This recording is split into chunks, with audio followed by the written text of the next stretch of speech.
자, 오늘 디모데후서 4장 되겠습니다. 디모데후서 중에서는 이제 3장이 클라이막스였다면 4장은 이제 결론부에 들어가겠죠. 결론부에. 그래서 4장 1절에 보시면 하나님의 앞과 이렇게 있어요. 하나님의 앞과 산자 죽은 자를 심판을 하실 그리스도 예수 앞에서 그의 나타나실 것과 그의 나라를 두고 엄히 명하노니. 지금 이 1절의 말은 자신이 지금 현재 그 복음 전한 복음, 그 전한 복음은 자기 개인의 어떤 뜻이 아니라 바로 하나님 앞에서 예수 그리스도 앞에서 정확한 진리였다라는 것을 다시 한번 이제 강조하면서 이제 편지의 끝을 매듭하고자 하는 것입니다. 그래놓고 이제 엄히 명한다. 물론 우리 한글의 그 번역이 되겠습니다만 여기서 이제 부탁한다라는 거죠. 이건 꼭 지켜라. 이제 그런 뜻입니다.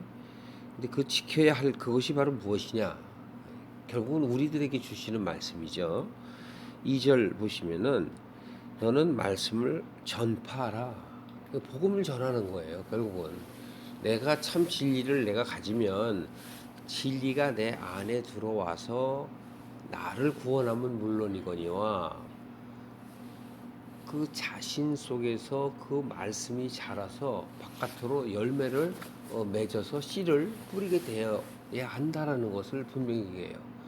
그래서 결국은 우리 예수님께서도 열매 맺지 못하는 나무를 저주하시기도 하시죠. 그것은 자기 자신의 구원도 하기 어려운 거라는 것을 얘기하는 거예요. 여러분도 잘 알다시피 농부가 그 과수원에서 그 나무를 열심히 보살피는 것은 열매를 잘 맺게 하기 위해서잖아요. 열매를 못 맺으면 그 나무는 필요가 없지 않습니까? 이 포도나무의 비유를 들었어서도 포도나무의 열매를 맺지 못하면 그 포도나무가 무슨 필요가 있겠느냐? 찍어버린다고 그러죠. 그러면서 그 포도나무를 일구는 농부들을 또 비유를 들으면서 게으르다고 얘기하죠. 악하고 이 게으른 종들아, 내가 너희들을 위해서 이 포도나무를 정말 울타리까지 쳐서 짐승들이 못 들어오게 하고 망대를 세우고 온갖 것을 다 준비하고 너희들한테 맡겼건만 너희들은 무엇을 했느냐? 그러죠. 또 달란트 비유를 통해서도 그렇게 얘기하시죠. 달란트 비유를 통해서도 땅에 묻어놓은 그 사람에게 하시는 말씀이 악하다 그러잖아요. 악하다. 네가 그것을 갖다가 은행에다 맡겼더라면 이자라도 받았지 않겠느냐. 너는 어쩌면 그것을 땅 속에다 묻어놓고 나를 굳은 자다. 이렇게 표현할 수 있겠느냐. 결국은 성경에서 얘기하는 것은 자기의 구원은 내 안에 열매가 나와야 구원이 되는 거예요. 내 안에 열매가 안 일어나면 구원이 안 된다는 뜻이죠. 그렇기 때문에 지금 바울은 디모데에게 또 우리들에게 엄히 명한다라는 표현을 쓰는 거예요. 반드시 지켜야 한다. 그 지켜야 할 것은 무엇이냐? 바로 복음을 전하는 일이다. 그렇게 얘기하고잖아요. 그죠? 그러니까 여러분, 복음을 전하는 일이 사실은 내 자신이 씨가 열매가 맺지 못하면 복음을 전할 수 없잖아요. 그런데 오늘날의 수많은 사람들은 복음을 자기 자신인 제대로 복음도 알지 못하면서 복음을 전하러 다녀요. 그러니까 번아웃이 되는 거예요. 어떤 일순간에 어떤 감정이나 감동으로 내 하나님의 은혜입니다. 내가 주님이 보내시는 곳이라면 어디 곳이라도 갈 수 있겠습니다. 그렇게 해서 간다 한들 오래 못 버틴다는 거죠. 자, 제가 지금 버틴다는 표현을 했던 게 뭐냐면 버티는 것과 스스로 하는 건 다릅니다. 스스로 한다는 건 자기 자신 안에 자신감과 그 다음에 자기가 갖고 있는 그런 지혜와 지식과 총명이 있어야 돼요. 여러분, 우리가 지금 어떤 복음을 전하는 거나 이 세상 사는 세상살이나 똑같아요. 내게 지식과 지혜가 아무것도 없으면 결국은 하는 일은 남의 일을 돕는 뒤치다거리만 하게 돼 있다고요. 그렇죠? 그러니까 바깥에 나가서 매일 노가다만 한다고. 그런데 자기 안에 지혜와 총명과 지식이 있는 사람들은 사람을 부리잖아요. 그게 다른 거예요. 복음도 마찬가지입니다, 여러분. 복음이 내 안에 있어야 복음을 전하는 거지. 복음이 없으면 구걸하러 다닐 수밖에 없는 거예요. 결국은 우리 안에 하나님이 주시는 그 지혜와 총명은 바로 우리로 하여금 하나님의 말씀을 보고 깨달아야만 된다는 것이죠. 그것이 바로 열매를 맺는 거예요. 자, 좀 더 살펴봅시다. 그렇기 때문에 2절에 보면 너는 말씀을 전파하라 이렇게 얘기하는 거예요. 그 말씀을 전파하려면 준비가 되어야 되죠. 또 때를 얻든지 못 얻든지 항상 힘쓰라. 이 얘기는 뭐예요? 때를 얻든지 못 얻든지 항상 힘쓰라라는 얘기는 씨를 뿌리는 자는 바로 제자된 우리가 되게 있지만 거두는 자는 하나님이 거두시는 거예요. 그러니까 너희는 그걸 갖고 염려할 이유가 없다는 거죠. 그래서 복음은 때를 얻든지 못 얻든지 항상 뿌려야 되는 거예요. 그래서 항상 힘쓰라. 그런데 여러분들 안에 씨가 있어야 뿌리죠. 씨가 없으면 뿌릴 수가 없잖아요. 씨를 작게 갖고 있으면 작은 만큼 뿌리게 돼 있고 많이 갖고 있으면 많은 만큼 뿌릴 수가 있겠죠. 범사의 오래 참음과 가르침으로 경책하며 경계하며 권하라. 여기서도 보십시오. 범사의 오래 참음, 가르침으로 경책하고 경계하며 권하라. 그러니까 이 복음이라는 것은 또 크리스찬이고 우리가 제자가 되고 사도가 된다라는 그 자체는 뭐냐면 스스로가 우리 3장에서 이야기했던 그 수준이 넘어가야 돼요, 사실을. 3장 여러분 앞에 보시면 3장 2절에 보시면은 자기를 사랑하고 돈을 사랑하고 자긍하고 교만하고 회방하고 부모를 거역하고 감사치 않고 거룩지 아니하고 무정하며 원통함을 풀지 않고 참소하고 절제하지 못하고 사납고 선한 것을 좋아하지 않고 배반하고 조급하고 자고하고 쾌락을 쫓고 이런 것이 없어야 되는 거예요. 그러니까 여러분들 참 내가 크리스찬이다 그러면 우리가 지금 뭐 디모데후서 3장만 봐서 그렇습니다만 성경에서 나오는 그러한 여러 가지 그 세상이 주는 지혜, 세상이 원하는 그 가치를 버리지 않으면은 우리 안에 하나님의 말씀이 들어올 수가 없어요. 그래서 깨닫지 못해요. 그래서 깨닫다가도 새들이 와서 집어먹고 또 밭이 돌짝밭이 돼서 뿌리를 깊이 내리지 못하고 또 밭이 되어서 하나님의 그 말씀은 있으나 그 가시에 갇혀서 자라지 못해요. 예수님이 그걸 다 풀어주시잖아요. 자, 바로 길가밭에 있다라는 것은 말씀이 뿌리였으나 곧 말라 비틀어졌다. 그리고 새가 와서 그 씨를 얼른 날름 뺏어갔다라는 표현이다. 그것은 바로 세상의 가치에 넘어져 버렸다는 것이다 라고 설명을 하시죠. 또 뿌리를 깊이 내리지 못했다는 것은 결국은 세상의 가치를 버리지 못하여 하나님의 나라에 갈 수 있는 그런 힘이 없어서 도리어 말라 비틀었다는 얘기잖아요. 또 가시밭은 뭐예요? 이 세상에 대한 어느 정도 잘 자라긴 잘하는데 이 세상에 대한 그 염려, 근심, 재리에 대한 그 걱정으로 인하여 말라 비틀어졌다 그런 얘기잖아요. 결국은 무슨 얘기냐? 다 이 세상에 지금 추구하는 그런 일들의 결과를 지금 바울은 디모데후서를 통해서 그 3장에 자세하게 지금 기록을 해놨습니다. 또 에베소서의 교인들에게 보내는 그런 바울의 편지라든가 또는 로마서 교인들에게 또는 빌립보 교인들에게 보내는 여러 가지 그런 각종 편지들은 다 하나같이 다 뭐냐면 우리 보고 근신하라는 거예요. 경건하라는 거예요. 세상의 가치를 쫓지 말고 이 세상으로부터 경건한 삶을 살 수 있는 구별된 자들이 되라고 얘기하시는 거예요. 그렇다면 우리는 날마다 세상 속에 살면서 희희낙낙할 것이 아니고 그것을 가치로 여길 것이 아니라 도리어 어떻게 해야 되는 거예요? 자기 마음을 추스려야 된다는 얘기예요. 욕심이 생길 때마다 자기를 쳐야 돼요. 자기 이름을 드러낼 때마다 남의 이름을 더 세울 줄 알아야 되는 거예요.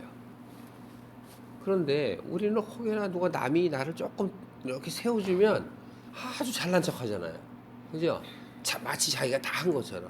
하나님의 말씀도 조금 깨닫게 해주면은 그걸 갖고서 그냥 자기가 뭐 다 아는 것처럼. 알기는 뭘 알아요? 알 수가 없잖아요. 하나님은 우주이신데 어떻게 우리가 아냐고. 우린 먼지고 티끌인데 먼지 티끌이 알아봐야 얼마나 알아요. 그러면 또 그걸 갖고 아는 척을 하고 온갖 그냥 가진 교만을 다 떤다. 그 성경의 내용은 결국은 뭐냐면요, 교만하지 말라는 거예요. 그래서 조금 전에도 우리 3장의 그 이야기를 쭉 한번 잠시 읽어본 거예요. 그것뿐만이 아닙니다. 제가 그냥 비유로 말해서 말씀의 비유를 들었지만 세상사도 마찬가지입니다. 세상사에서도 조그마한 어떤 지식을 얻으면은 사람이 겸손해야 할 줄 알아야 되는데 그것 갖고 그냥 온갖 자기가 다 한 것 같아요. 그럼 자기는 어떻게 된 거예요? 어딘가 누구에게인가 배웠잖아요. 그렇죠? 스승이 있잖아요. 그런데 스승은 뒤로 제껴버리고 자기가 그 앞에 올라타서 하려고 그래. 오죽하면 예수님께서 제자가 스승만한 사람이 없다고 그래요. 만약에 그 정도가 된다 그러면 얼마나 좋은 일이겠냐. 근데 그 얘기는 바로 무슨 얘기냐면 제자 보고 스승이 되지 말라는 얘기가 아니고 교만하지 말라는 뜻이거든요. 우리는 우리의 삶 속에서 항상 교만함을 버려야 돼요. 교만한 그 자체가 패망의 선봉이 되는 거예요. 결국은 우리가 하나님의 자리에 쓰려고 했기 때문에 망한 거거든요. 그 망한 것을 알게 하기 위해서 창세기에 3장에 하와가 선악과를 먹고 남편을 어떻게 악의 길로 인도해내는 그러한 뱀의 역할을 하고 있잖아요. 결국 하와는 또 다른 아담이란 말이죠. 아담이 먼저 하나님으로부터 떨어져 나왔다는 것은 교만이라고. 결국 우리가 가장 없이 해야 할 것은 교만이에요. 오해가 없으시길 바래요. 교만은 거드름을 피거나 남을 업수히 여긴다, 그런 성경에서의 뜻이 아니에요. 그건 세상의 그 뜻이고, 성경에서의 교만은 그런 뜻이 아니고 뭐냐면 하나님의 말씀을 제 것으로 만들어서 좌지우지하는 걸 얘기해요. 그걸 거짓 선지자라고 얘기하기도 해요. 그게 바로 교만이라고요. 우리는 하나님의 것을 알 수가 없어요. 하나님의 그 수많은 것을 어떻게 알겠냐고.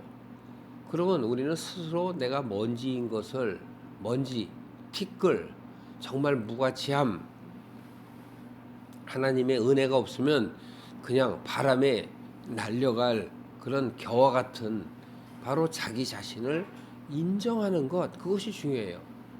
찬양 가사에 나오죠. 물이 바다를 덮은같이 뭘 인정한다고 그래요? 여호와의 영광을 인정하는 것이. 그러니까 여호와의 영광을 인정하는 것은 결국은 나의 나됨을 아는 거예요. 그걸 정체성이라고 얘기해요. 그러니까 우리가 이 세상에 온 것은 나를 알기 위해서 온 거예요. 하나님이 왜 여러분들을 이 세상에 보냈나요? 부모 자식 간의 관계를 맺어서 히히호호거리라고 보냈는 줄 아세요? 아니에요. 여러분은 결국은 혼자예요. 모를 뿐이에요. 여러분, 부모님들을 잃어버린 사람들은 알잖아요. 결국은 혼자라니까요. 그러니까 내가 이 세상에 왜 왔나라는 생각들을 하면서 사는 사람들이 지혜로운 사람이에요. 하나님께서 나를 이래서 보냈구나라는 걸 깨닫는 것이 바로 말씀을 깨닫는 거예요. 자기 자신을 찾아가는 것, 그것이 성경 안에서 가장 중요한 일이라는 것을 여러분들이 아시길 바래요. 자, 좀 더 보실까요? 범사에 오래 참음과 가르침으로 경책하며 경계하며 건하라. 그러려면 깨닫는 말씀이 내 안에 있어야 되겠죠. 때가 이르리니, 자, 깨닫는 말씀들이 내 안에 이뤄야 돼요. 그런데 사람이 바른 교훈을 받지 아니하며, 그런데 그 말씀을 받지 않아. 왜 받지 않을까요? 바로 귀가 가렵대요. 귀가 가려워서 자기의 사욕을 쫓을 스승을 많이 두고. 어떤 스승을 많이 둬요? 자신의 귀를 만족시켜줄 스승을 많이 준단 말이에요. 그러니까 칭찬받기 좋아하고, 예? 그냥 나한테 예쁘다 그러고 칭찬해주고 좋다고 그러고 그런 사람들을 좋아하는 거예요. 그런 걸 갖다가 여기서 뭐라 그러냐면 바로 자기의 사욕, 그것을 쫓는 바로 스승을 많이 둔단 말이에요. 그런 사람들은 결국은 그런 교제, 인간관계, 세상을 살아감에 있어서 바로 그런 친구들을 많이 두는 거예요. 이 세상에 가치를 두는 친구들을 많이 두는 사람들, 바로 그런 사람들을 얘기하는 겁니다. 또 4절에 보면 또 그 길을 진리에서 돌이켜 무슨 이야기 한다고 그래요? 허탄한 이야기를 쫓으리라. 하나님의 말씀은 전혀 상관이 없어요. 왜? 하나님의 말씀은 계속 너 자신을 알라거든요. 너 자신을 알고 돌아와라. 네가 하나님의 자녀됨을 깨닫고 돌아와라. 그 얘기란 말이에요. 그리고 그 수준의 차이로 의해서 어떤 자는 종된 자고 어떤 자는 자녀된 자고 친구된 자고 또는 부인된 아내된 자로서 결국은 그 수준으로 하나님을 찾게 되는 것, 그걸 요구하는 건데 바로 하나님을 믿는다, 예수 그리스도를 사랑한다 하면서도 계속 자기 자신의 귀를 즐겁게 하는 이 세상의 가치를 쫓는 것, 그런 자들과 함께해서는 안 된다는 얘기죠. 함께 한다는 건 그들을 탓하는 것이 아니고 그들을 밀어내는 것이 아니고 바로 뭐예요? 나부터 얘기하는 거죠. 그래서 지금 디모데후서 2장 3장에서도 계속 그런 얘기를 했잖아요. 결국은 그들로부터 돌이키라 그러는 것은 나는 그럼 깨끗하고 그 사람들이 더러워서 돌이키라는 것이 아니라 네 속에 있는 그러한 것들을 다 버리라는 것이 돌이키라는 것입니다. 결국은 성경에서 말씀하시는 모든 말씀은 나에 대해서 얘기한다는 것을 여러분들이 전제하고 말씀을 보셔야 이해가 돼요. 자, 보십시오. 5절에 보시면 그러나 너는 모든 일에 근신하여 고난을 받으며 전도인의 일을 하며 네 직무를 다하라. 여기선 디모데인 복음의 지도자, 한정된 사람들에게만 이야기하는 것이 아니라 모든 크리스천들에게 하는 얘기라고요. 모든 크리스천들에게 바로 너희들은 바로 3절 4절과 같이 하지 말라는 얘기잖아요. 자기 길을 즐겨하는 사람들을 스승을 둔다는 건 바로 내가 듣고 싶고 그렇게 교만한 마음을 갖지 말라는 얘기죠. 그래서 지금 5절에 바로 뭐라고 얘기할까요? 근신하여 고난을 받으며, 근신한다는 건 경건하라는 얘기죠. 경건하라는 얘기는 구별된 삶을 살 수 있도록 자기 자신을 자꾸 억어하라는 거예요. 절제하라는 거예요. 치라는 것이에요. 그래서 모든 성령의 열매 가운데서도 절제를 맨 뒤에다 두는 거예요. 모든 것을 다 해놓고 맨 끝에다가 절제. 그 절제는 남에 대한 절제가 아니에요. 자기 자신에 대한 절제예요. 성경이 얘기하는 건 다 자기 자신의 이야기예요. 그래서 바로 여기서도 절제하는 그 얘기가 나오죠. 그것이 바로 근신하고 고난을 받는 것이 바로 절제하는 일이에요. 고난을 받는 것, 고통을 받는 것, 성경에서 근신, 고난, 환난 이런 것은 무엇을 의미한다고 그랬죠? 어제도 제가 말씀드렸죠. 바로 자기 자신의 가치를 버려나가는 것이 바로 근신이고 고난이고 바로 고통이라고요. 그래서 우리들 마음속에 있는 그 일만 악들. 그래서 그 일만 악들을 아까도 잘 얘기했잖아요. 자기를 사랑하며 돈을 사랑하는. 자기를 사랑하는 건 어저께 뭐라고 말씀드렸죠? 자기의 나르시스를 얘기한 게 아니라 그랬죠. 자기의 외적인 것들을 자꾸 감추려 하는 것들, 겉포장하는 것들. 그게 자기를 사랑하는 거예요. 그런 것들. 그런 것들뿐만이 아니라 수도 없이 어디 해당하지 않는 것이 없잖아요. 절제하지 못하며 사나우며 선하지 못하며 조급하고 자고하고 쾌락을 사랑하고 하나님 사랑하는 것보다 더 좋아하고.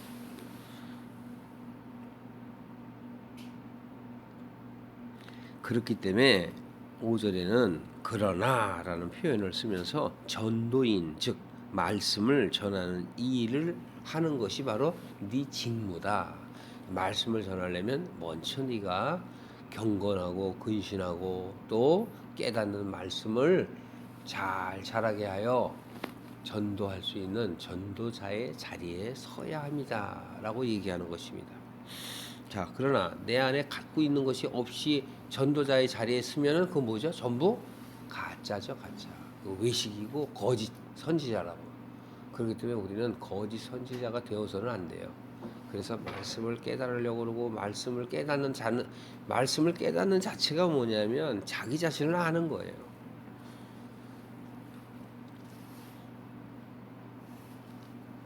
6절에 보시면 관제와 같이 벌써 내가 부음이 되고 나의 떠날 기약이 가까웠도다. 여기에서 관제라는 거는 이제 민수기에 보면은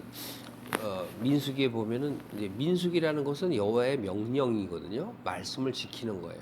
그러면 민수기나 그 레위기를 보면은 그 제사법이 있어요. 근데 제사는 여러분 내 마음대로 드리지 못해요. 왜냐하면 여러분들도 그 제사를 지내보셔서 알지만 홍동 백서 뭐 이러죠. 예?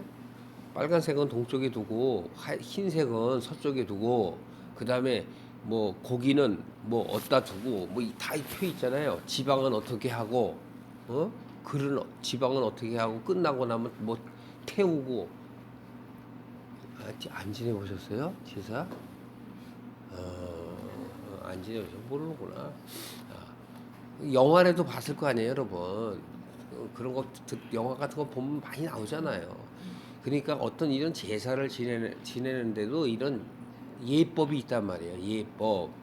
자, 이런 예법이 있잖아요. 여러분들도 자식들한테 가리키는 게 예법을 가리키는 거잖아요. 이러한 법칙이 있듯이 그 하나님을 알게 하는 방법에도 사람들에게 알게 하기 위해서 예법을 준 것, 그것이 바로 율법이에요. 그리고 제사를 지낼 때는 제사를 지내는 방법이 있어요. 그래서 여러분들이 레위기를 딱 보시면서 여러분 레위기를 보면 제사법이거든요. 그게 제사법인데 그 제사법을 보면서 여러분들이 거기 그 내용은 딱 한 가지밖에 없어요. 제사법은 자기를 쳐내는 거예요. 자기의 바로 뭘 내버리는 거예요. 갈라디아서 5장 24절을 얘기하는 거예요. 자기의 애착과 정욕을 내어버리는 그 역할을 짐승을 하나님께 제물로 드리는 그 표본, 즉 그러한 밖의 모습을 통해서 나 자신을 버려내가고 내가 하나님 앞에 제물이 되는 걸 얘기하는 거예요. 그런데 이 어리석은 사람들이 정말 제물을 드리려고 짐승을 죽여서 하고 사람을 죽이기까지 한다고. 그죠? 그 공포 영화 같은 데 보면 이단들이 막 그러잖아요. 그리고 그 애니메이션 같은 거 영화를 보면은 막 사람을 갖다가 하잖아요. 우리나라 전래 동화에도 많이 나오잖아요. 도깨비한테 귀신한테 사람 갖다가 어린아이 잡아다가 갖다 바치고 그러잖아요. 그게 다 제사법이에요. 그런데 그 제사법에 정말 무슨 내용은 뭐냐면 결국은 자기를 제물처럼 쳐내가는 거예요. 나의 애착과 정욕들을 버려내가는 거예요. 여러분의 일생, 즉 인생은 여러분을 하나님께 제사 드리는, 즉 내가 하나님과 함께 하려면 내가 거룩해져야 돼요. 내가 거룩해지려면 어떻게 하다고요? 예수님께서 말씀하셨죠? 뭐라고 말씀하셨죠? 나를 따라오려거든. 어떡하라 그래요? 자기를 부인하고, 자기를 부인하는 게 치는 거예요.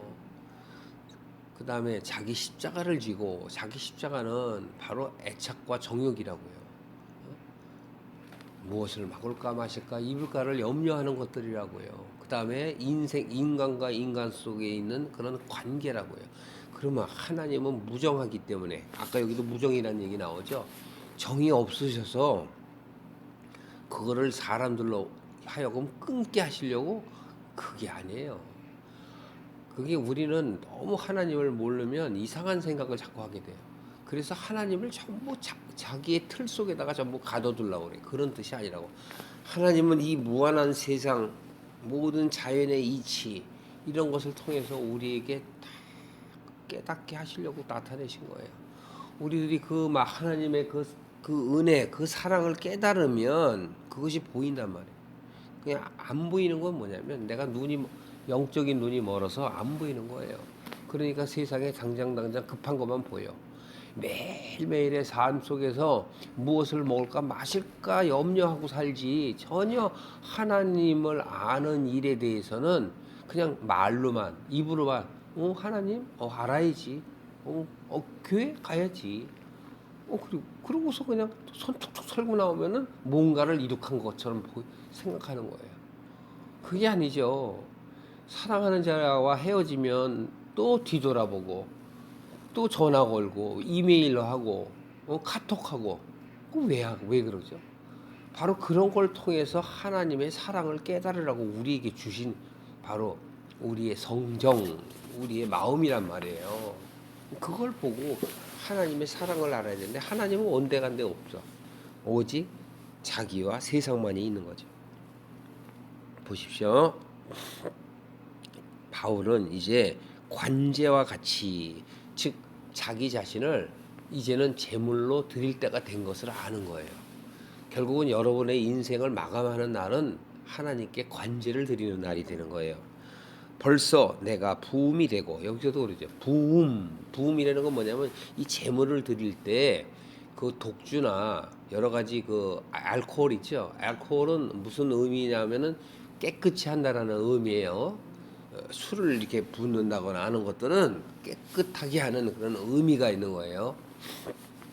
그러니까 제사 지낼 때도 술 같은 거 갖다 붓잖아요. 그건 다 바로 깨끗하게 하는, 자기 자신의 더럽혀 있는 것들을 깨끗하게 하는 의미가 있어. 물로 씻는다고 그러죠. 물로 씻는다. 재물들을 물로 씻어서 더러운 것들을 다 분리해내고, 그것들을 불로 태우고, 또 어떻게 각을 떠야 되고, 이러한 모든 것들은 결국은 나를 쳐내가는 그런 모습, 거룩한 제물이 되는 그런 모습을 이야기한다라는 것을 말하고 있는 것입니다. 그래서 내가 부음이 되고 나의 떠날 기약이 가까웠도다. 이제 이 세상을 떠날 날이 얼마 남지 않은 거예요. 여러분들도 이제 이 세상에 이제 세상을 다 마감하는 날, 이렇게 바울처럼 생각하는 날이 올 겁니다. 누구에게나 다 오니까. 자기 죽음을 놔두고는 자기 자신을 돌아보게 되는 거예요. 그때라도 우리가 하나님을 생각하며 자기의 인생살이를 회고해 보면서 나의 달려올 길이 어떻게 달려왔는가를 생각할 그때가 아마 있을 겁니다. 자, 바울은 어떤 말을 하나요? 7절 8절에 보시면, 내가 선한 싸움을 싸우고. 선한 싸움은 뭐죠? 선한 싸움. 내가 하나님께 뜻을 두고 세상의 가치를 버려나가는 것이 선한 싸움이에요. 내가 하나님의 길로 가겠다고 생각하며 바르게 가려고 애를 쓴 것, 바람이 불고 모진 풍파가 불어도 넘어지지 않고, 또 넘어졌다 할지라도 바로 서서 하나님께 나아가려던 나의 모습, 그것이 바로 선한 싸움이에요. 그러면 악한 싸움은 뭘까요? 선한 싸움이 있다면 악한 싸움은 뭘까요? 선한 싸움에 반비례 하는 거죠. 악한 싸움은 뭐예요? 선한 길로 안 가려고 애를 쓰는 거죠. 세상의 가치를 쫓는 거죠. 말은 들으면서도 절대 안 가는 거죠.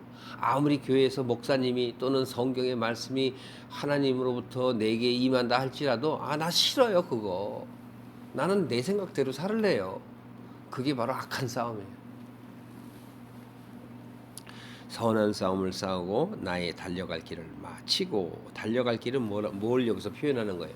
사도 바울이 쓰는 표현 중에서 경주라는 표현을 잘 써요. 왜냐하면 스타트 라인에 섰었어. 그것이 바로 내가 이 세상에 복음으로 처음 깨닫는 자예요. 그러면 이제 그 경주를 마친 거 뭐예요? 복음에 달려갈 길을 다 마치고 나중에 피날레, 그죠? 나중에 그 피날레 라인을 끊어야 될 거잖아요. 끊어야 마치는 거죠. 결국 끊지 못하면은 광야에서 죽는 거고, 그걸 피날레 라인을 끊으면 가나안에 들어가는 거잖아요. 예. 그래서 달려갈 길을 마치고 믿음을 지켰으니, 이제 이후로는, 자 여러분, 죽은 이후의 것 지금 다 보여주네요. 바울은 어떠한 이생관을 갖고 있는지. 이제 후로는 나를 위하여 의의 면류관이 예비되었으므로 주 곧 의로우신 재판장이 그날에 내게 주실 것이니라. 믿음의 확신이에요. 믿음의 확신. 내게만 아니라 주의 나타나심을 사모하는 모든 자에게니라.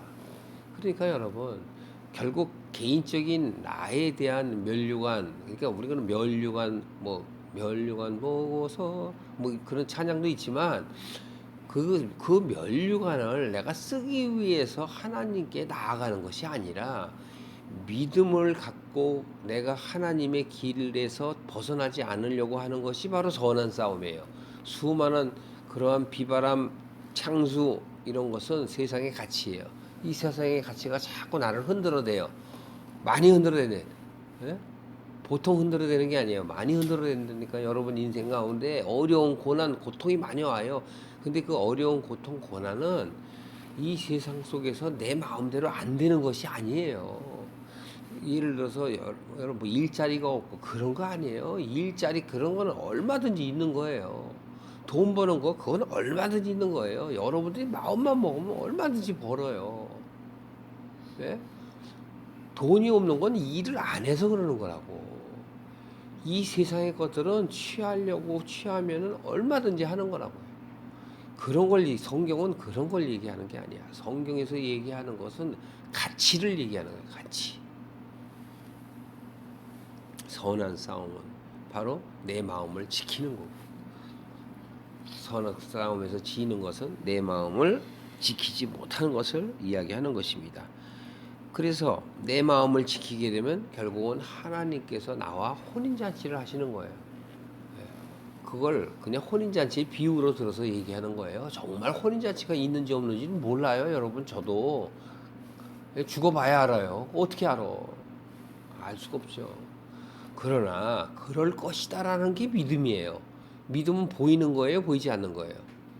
믿음은 보이지 않는 것의 실상이잖아요. 보이진 않지만 그게 맞는 거란 말이죠. 결국은 하나님이 거룩하시고 완전하시니까 나는 하나님이 어떤 분이시든 그분과 함께 있을 거야 라고 생각할 수 있는 그것이 바로 믿음이에요.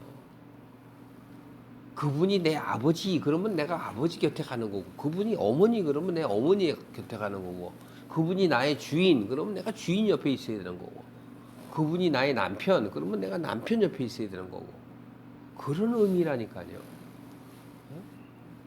그러니까 이 세상에 이런 어떠한 이런 관계 속에서 우리는 쉽게 그것을 이해하기 위해서 우리에게 성경을 주신 것이죠. 그렇기 때문에 디모데후서 3장 15절, 16절, 17절에 성경을 주신 목적은 뭐냐? 너희로 하여금 온전하게 하기 위해서다. 거룩하기 위해서다. 근데 여러분도 얼마나 온전해지려고 노력하고 있고 얼마나 거룩해지려고 하고 있어요. 다 바깥의 것을 얼마나 쫓아다니고 삽니까? 여러분의 인생 속에서 24시간, 하루 24시간만 그냥 우리가 표준으로 딱 떼어내서 보자고요. 내 인생의 요 24시간. 나부터도 부끄럽다니까. 하나님 앞에. 요 24시간 딱 떼어놓고 하나님 앞에 세워놓고 보자고. 24시간 동안 내가 뭐 하면서 사나? 예? 24시간 동안 뭐 하면서 사는 것 같아요, 여러분? 그렇게 하나님을 사랑하고 하나님을 좋아한다면서 말로, 입으로는 24시간 동안 뭐 하고 살아요? 자기 자신을 위해서 살잖아요. 그것도 자기 자신을 위해서 사는 것도 아니야. 또 엄밀히 말하면 마귀를 위해서 사는 거지. 사단을 위해서 살아요. 사단에게 빠져서 산다니까. 그러면서도 분간을 못해. 왜? 영적인 눈이 전혀 안 열려 있으니까 알 수가 없죠.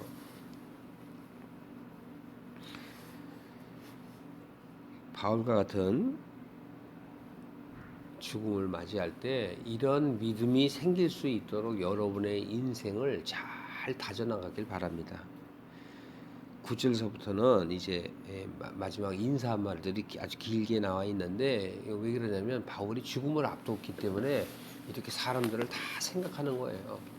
그래서 저도 이제 죽을 때 얼마나 생각할지 모르겠어요. 이제 그런 생각을 저도 해보는데 너는 어서 속히 내게로 오라. 지금 참 디모데를 사랑하는 그 아버지 같은 그 마음을 알 수 있죠. 보세요. 대만은 이 세상을 사랑하여 나를 버리고 데살로니가로 갔고, 자기를 버린 사람들을 얘기하죠. 이 속에 대마가 되어 있지 말아야죠. 여러분들이 성경을 보시면서 또 그레스게는 갈라디아로, 디도는 달마디아로. 지금 떠난 사람들이 벌써 여기서도 벌써 몇 명 되죠. 예? 그리고 이 외에도 많이 있죠. 11절에 보면 누가만 나와 함께 있느니라. 예. 누가는 의사 누가 얘기하는 거예요. 누가복음을 쓴 저자이기도 하죠. 누가는 나와 함께 있느니라. 내가 올 때에 마가를 데리고 오라. 마가는 누구예요? 바나바의 생질이죠. 조카이기도 하죠. 그리고 그 유명한 마가의 다락방이 나오죠. 바로 그 마가입니다. 예, 그래서 그 마가를 데리고 오라고 얘기합니다. 저가 나의 일에 유익하니라. 예전에는 한때는 그 마가도 청년이었고 신앙이 없을 때는 바울을 떠나기도 했었습니다. 그러나 나중에 다시 복음의 형제가 된 것을 여기서 우리가 볼 수 있죠. 자, 12절에 두기고는 에베소로 보내었노라. 내가 올 때에 내가 들어와 가보의 집에 둔 겉옷을 가지고 오고. 이런 것도 보면은 바울이 건강이 좋지 않은 것을 알 수 있어요. 겉옷을 가지고 오고 또 책은 특별히 가죽 종이에 쓴 것을 가져오라. 여러분 이걸 보면서 유언하다 생각하고 보시면 돼요. 여기 책은 특별히 가죽 종이에 쓴 것. 이것이 어떤 책인지 모르지만 바울이 자기가 말씀에 대해서 깨닫고 느낀 점들을 계속 써내려간 그런 일기 같은 그런 책들이 아닌가 싶어요. 그래서 특별히 가죽 종이에 쓴 것을 가져와라. 이렇게 얘기하죠. 14절 보시면 구리장색 알렉산더에게 내가 많은 해를 받았으므로 주께서 그의 행한 대로 저에게 갚으시리라. 이렇게 얘기하면서 너희들도 바로 그 알렉산더를 주의해라. 저가 우리 말을 심히 대적했느니라. 여기 구리장색은 이제 뭐냐면 그 보석 세공하는 사람을 얘기해요.